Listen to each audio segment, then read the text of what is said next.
दोस्तों इकट्ठे रहने के फ़ायदे बिल्कुल वैसे ही जिस तरह आप ये अंगूर का गुच्छा देख रहे हैं, और बिल्कुल वैसे ही जिस तरह आपको ये चींटी का एक गोल नज़र आ रहा है, और यहाँ पे बहुत सारी चींटियाँ आपस में मिलके एक दूसरे की हेल्प करके रह रही हैं। और अगर तन्हाई की बात करें तो आपको ये तन्हाई भी नज़र आ रही है, और ये वैसे ही है जिस तरह आप ये अंगूर के कुछ जो दाने हैं वो देख रहे हैं, और ये बिल्कुल अकेले हैं, तन्हा है। आपको इस स्टोरी में यही सारा कुछ जो है वो समझाया जाएगा। एक अंगूर बेचने वाला एक फल बेचने वाले से पूछा, इस अंगूर के गुच्छे की कीमत कितनी है? वो बोला 120 रुपये किलो है। पास ही कुछ मुख्तलिफ टूटे हुए अंगूरों के दाने भी पड़े हुए थे। उसका भाव पूछा गया तो वो कहने लगा 45 रुपये किलो है। मैंने पूछा, इतना कम दाम क्यों है इसका? वो बोला, ये भी तो उम्दा ही है, लेकिन ये गुच्छे से टूटे हुए हैं।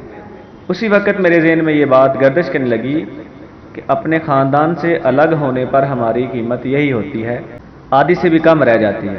इत्तेहाद व इत्तफाक में बरकत है, ताकत है।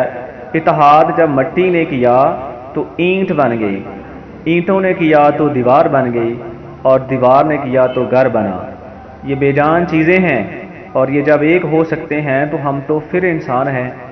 ज़रा सोचिए कि अगर हम मिलजुल कर रहें आपस में तो हमारा कितना फ़ायदा है।